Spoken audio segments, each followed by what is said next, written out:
ازيكم عاملين ايه؟ النهارده هنعمل اكله عزيزه على قلبي وانا بحبها وسهله ومش هتاخد منك وقت ولا مجهود كتير. ده البصل اللي انا كنت فرماه معاكم لما كنت بعمل الحمام، واتبقى منه وشيلته في كيس فطلعته يفك شويه عشان هعمل بيه التتبيله بتاعت النهارده. دي جبت فرخه ونضفتها كويس جدا ومقطعاها 4. هبدأ ان انا افصل الحاجات اللي هي الجناحات والرقبة والكبد والقوانص، دول هحطهم في كيس لوحدهم عشان هسلقهم في مرة تانية لوحدهم. اما لو انا مش هسلقهم كلهم مع بعض فممكن ان انا اشيل الرقبات، يعني الرقبة من كل فرخة والجناحات من كل فرخة، ودول بحطهم مع بعض وبحط الكبد والقوانص لوحدهم مع بعض، فبيتكون عندي مثلا بعد كام مرة كيس كده حلو كبد وقوانص، فنقدر ان احنا نعمله مرة اكلة لوحده كبد وقوانص. هنا انا كنت غسلتها كويس جدا ونقعتها شوية في خل يعني وعصرة ليمون، وبعد كده شطفتها وسبتها تصفي. وزي ما قلت لكم هنا الجناح طبعا فيه تركاية، ان الجناح بيتشال منه الحتة اللي في الاخر، نسيت اصورها لكم، بس هي الحتة دي بتكون يعني زفرة ممكن زي اللي انا شلتها في الحمام بالظبط. والفرخة دي كان معاها الرجلين بتوعها، ودول بقى احلى كولاجين طبيعي، يعني دول يعني مش وحشين، بالعكس ده دول يتاكلوا وفيهم نسبة كولاجين كبيرة جدا لبشرتك ولنضارتك وكده، فدول برضو بيتسلقوا عادي وتاكليهم. انا حطيتهم مع نفس الكيس يعني اللي فيه الرقبة والجناحات والكبد والقوانص، وزي ما قلت لكم ان انا هسلقهم في مرة تانية لوحدهم. وطبعا الرجلين بيتنضفوا وبنشيل ضوافرهم. انا عشان اتاكد خالص ان الضوافر كلها اتشالت بشيل اول عقلة. دلوقتي هنرجع بقى لباقي الفراخ، هنعملها بالسكينة كده، ندخل السكينة فيها كذا مرة عشان التتبيلة اللحم يتشربها كله. هنعملها بشكل عشوائي كده، يعني مش لازم حاجة مرتبة. فانا زي ما عامله لكم كده بندخل السكينة فيها كده، تعمل زي غرز كده، غرزة مش عارفة، فتحة كده يعني عشان لما نحط التتبيلة. بس خلي بالك على ايدك، يعني ما تمسكيهاش كده وانتي بتعملي عشان ممكن السكينة تخرج من الناحية التانية في ايدك تعورك. فيعني تسنديها على حاجة وتبدأي ان انتي تخرميها كده بالسكينة. ويستحسن يعني ان انتي تنقعي الفراخ دي في التتبيلة مثلا يوم كامل، هتديكي بقى يعني طعم حلو قوي، وكمان هتكون فراخ دايبة كده وهتستوي معاكي اسرع. ولكن انا النهاردة انا جايباها في نفس اليوم فمش هلحق ان انا اتبلها وانقعها، فانا تبلتها وهسويها على طول. هقطعهم كلهم بنفس الطريقة دي، اللي هو بدخل فيهم السكينة تعمل فتحة كده، الوركين والصدرين كلهم كده. هنا حتة الجلدة اتشالت مني عادي وانا بغسلها، او هي تقريبا كانت مقطوعة اصلا عند الست بتاعة الفراخ، وايه كان فاضل منها حاجة بسيطة قوي، فانا بغسل اللي اتقطعت عادي، فمش مهم. برضو هوريكم هنحشيها ازاي، او يعني هنغطيها بالتتبيلة ازاي. والبصل اللي انا كنت فرماه في الفريزر ده زي ما قلت لكم المره اللي فاتت كنت عاملاه في الكبه، عملت كميه كبيره بما اني هستخدم الكبه، وحطيت عليه ملح وفلفل طبعا عشان ما يبص يعني او يعمل ريحه وحشه.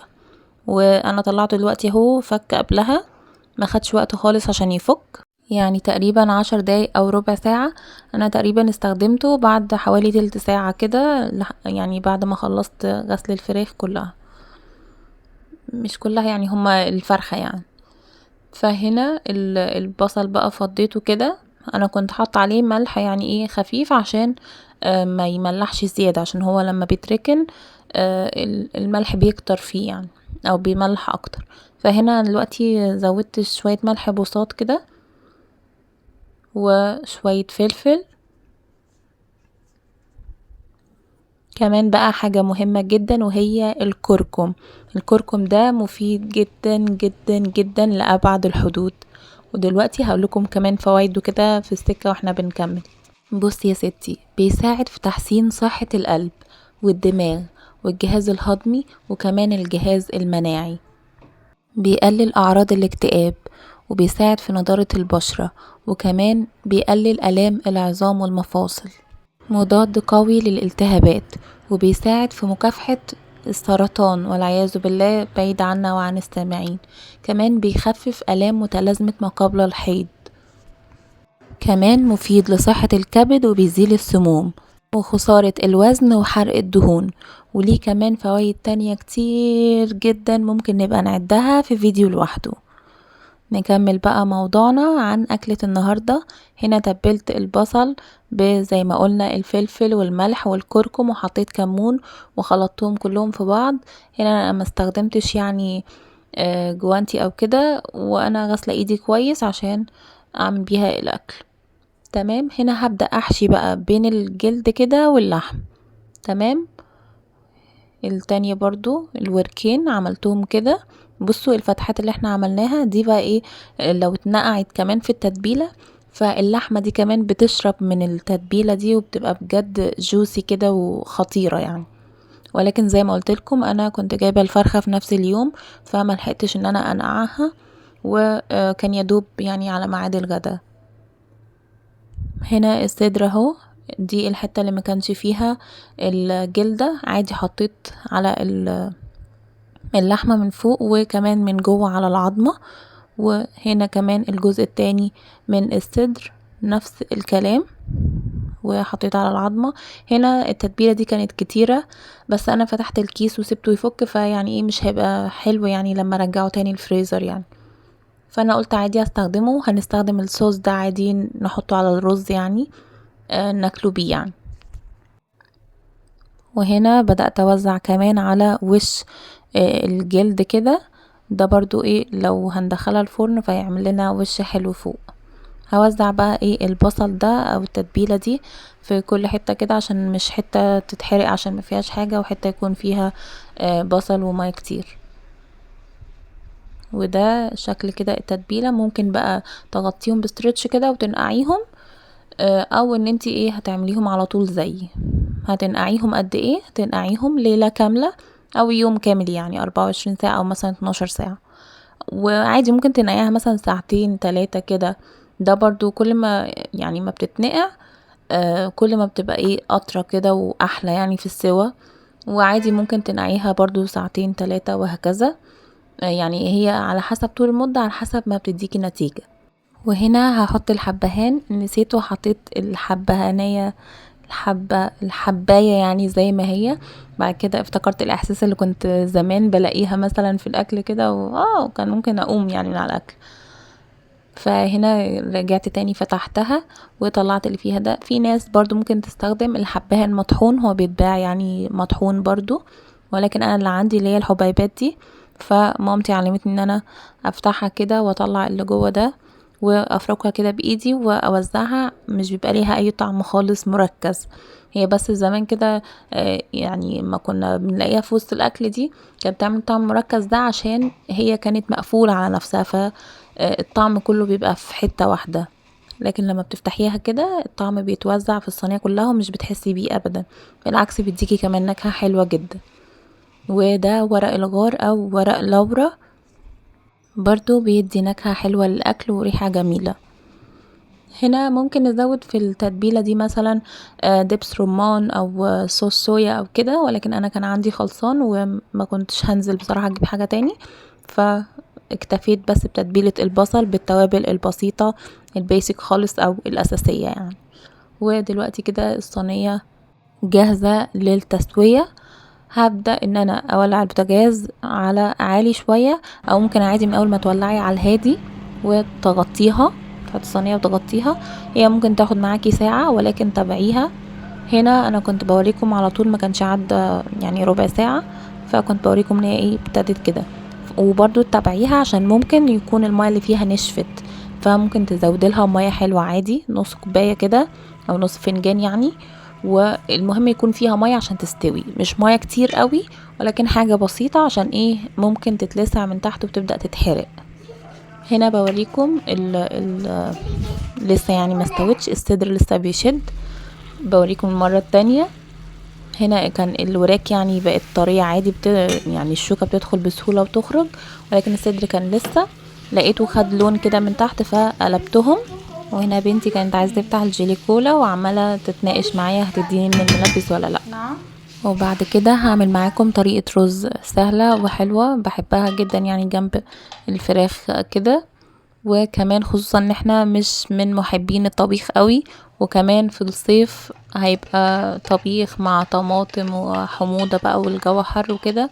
فلا انا هنا غسلت الرز كويس، حطيت معلقة سمنة وزيت، وحطيت شوية رز وشوية بسلة من اللي انا مخزناهم عادي من الفريزر، بطلعها بحطها زي ما هي كده مش بستناها تفك. وهبدأ اقلبهم كده، هتلاقوا واحدة واحدة التلج يعني ساح او فك يعني ونشف مع الرز والبسلة، وهتلاقي البسلة دلوقتي لونها بان اللون الاخضر. هفضل اقلبهم كده لحد ما ينشفوا او المية اللي فيهم تنشف. وطبعا انا مولعة على مية جنبي تغلي عشان اسقي بيها الرز بعد ما ينشف يعني واحمره يعني. البسلة دي انا يعني كل اللي انا عملته بعد ما فردتها وغسلتها كويس وسبتها تصافي كويس جدا، بعد كده عبيتها في الاكياس وربطتها وشفطت الهواء منها كويس جدا وحطيتها في الفريزر، وبتفضل زي ما هي كده عادي طول السنة. بعد كده نشفوا شوية كده، بعد كده حطيت باقي الرز. هنا عشان احنا 3 افراد بس، فاحنا عاملين لنا حوالي نص كيلو رز الا حاجات بسيطة، وعادي اكلنا منه يومين. وهنا برضه هحط عليهم كركم عشان يلون اللون الاصفر، وفي نفس الوقت نبقى هنا اكلنا اكل صحي كمان فيه خضار. كمان مش هيبقى يعني ضد الحر، مش هيخلينا يبقى حرانين وكده. هنبدأ نقلب في الاول، اللون مش هيظهر، لكن ما تستعجليش تحطي كتير مرة واحدة. وعادي ساعات بحط حاجات بسيطة بيدوب بيعمل لون اصفر كناري فاتح كده. بصوا مع التقليب هلاقي اللون خلاص اتوزع، وكمان ده لون طبيعي، وقلنا الكركم ليه فوائد كتيرة جدا، يعني الاكلة يعتبر صحية. وكمان الفراخ انا مش حاطه عليها اي دهون خالص، هي دهونها بس والبصل، يعني مش مسوياها حتى، مش حاطه لها زيت ولا سمنه ولا اي حاجه، هي بس ايه يا دوب هتسلي دهونها دي وهتسوي نفسها بالدهون بتاعتها. فيعتبر الاكله بتاعت النهارده دي صحيه 100% كمان، وكمان أكلة خفيفة. وبالنسبة للأطفال ممكن يحبوا الطبيخ كده أو الخضار كده جوه الرز كده. يعني بنتي وهي صغيرة كانت بتقعد تنقي البسلة من الرز، للأسف دلوقتي مش عارفة يعني خابت ولا ايه، دلوقتي مترضاش تاكل أبدا البسلة جوه الرز كده، ولكن أنا بضغط عليها بقى ايه بالحاجات اللي هي بتحبها. بتاكل بقى وهي يعني بقى قرفانة كده، بس يعني تقعد تقولي بقى خلاص خلاص انا اكلت الحمد لله، اكلت مش عايزة تاني. وده كده كان شكل الفراخ بعد ما استوت. ممكن تسيبوها يعني نص سوا كده على النار من فوق، وبعد كده تدخلوها الفرن تكمل سوا، وكمان بتديكم لون احمر. انا الصراحة فعلا ولعت الفرن وكل حاجة، وممكن تحطيها تحت الشواية، ولكن انا كنت مولعة الفرن، ولكن انا كسلت بصراحة، كان خلاص الرز قرب يستوي فطلعتها تاني، ما استنيتهاش ان هي تعمل وش احمر من فوق. هنا كنت سقيت الرز وبسقيه كده، يعني اللي هو مش بعليه قوي عشان ما يعجنش، ولا اقلله قوي عشان ما يبقاش مش مستوي. بعد ما سقيت الرز غطيت عليه وسبته عالي زي ما هو، وبعد كده فتحت عليه لقينا بواقي ميه كده يدوب على السطح، فبنهدي على الاخر جدا ناحية الطفي، ونسيبه مثلا 5 دقايق عادي او 3 دقايق مثلا اقصى حاجة، سوري 3 دقايق اقل حاجة، و5 دقايق مثلا اقصى حاجة. وبرضو على حسب البوتاجاز عندك عامل ازاي، هتفتحي هتلاقيه متشرب بالشكل ده. ممكن تدخلي فيه المعلقة، لو طلعت مش لازق فيها حاجة يبقى هو كده استوى. انا هنا مثلا ما دخلش المعلقة ولا حاجة، لان انا شايفة شكله ان هو مستوي، يعني بقى عندي خبرة في الرز، يعني بقيت اعمله كويس الحمد لله. يا رب بس ما خيبش بعد ما قلت كده. تمام. وده شكل الفراخ بجد شهي جدا، وكان طعمها لذيذ جدا والحمد لله، يعني كانت مستوية كلها، عشان برضو احنا بنقلق من قلة السوى، اللي هو مثلا اللحمة ما فيهاش دم ولا اي حاجة، ولا العظم فيه دم ولا كده، لا هي مستوية كويس جدا. كمان انتي لما بتنقعيها اكتر بتستوي بسرعة، وفعلا ما بيبقاش فيه دم خالص. هنا برضو ما فيش دم خالص يعني، بس خدت ايه سوا حوالي ساعة بالظبط. وهنا قلت اروق عليهم بقى بما ان يوم الاجازه بتاعتنا او يوم الاجازه بتاعت ابو العيال، فطلعت لهم بقى ايه اطباق من الصيني كده اللي بتاعنا احنا صراحه بناكل فيه يعني كل فتره، احنا ال3 يعني كل واحد طبق. وهنا غرفت الرز، بصوا شكله جميل ازاي، والالوان يعني بحب الالوان برضو في الاكل كده. طبعا الالوان بتكون الوان طبيعيه زي قلت لكم، لون الكركم. الكركم ده حاجه مفيده، مش بحط ابدا الوان صناعيه يعني. ودي شكل الفراخ، وبجد شهي جدا. ودي تقديمه الاكل، وبجد انصحكم تعملوها، وجبه سهله وصحيه وما بتاخدش وقت. يعني هنا انا عملت رز عقبال ما الفراخ استوت، والحمد لله كان طعمهم جميل جدا. والصوص اللي في الصينيه ده بتاع البصل كنا بنحطه على الرز وناكله بيه، وطعمه كان جميل جدا، ما كانش مملح ولا اي حاجه. وقطعنا جنبها خيار لاني ما كنتش عامله سلطه. ودي كانت اكله يوم الثلاث المفضله بالنسبه لي. وكده الفيديو بتاعنا خلص، وما تنسوش تعملوا لايك للفيديو واشتراك القناه، وتعليقات كتير حلوه جدا منكم. سلام.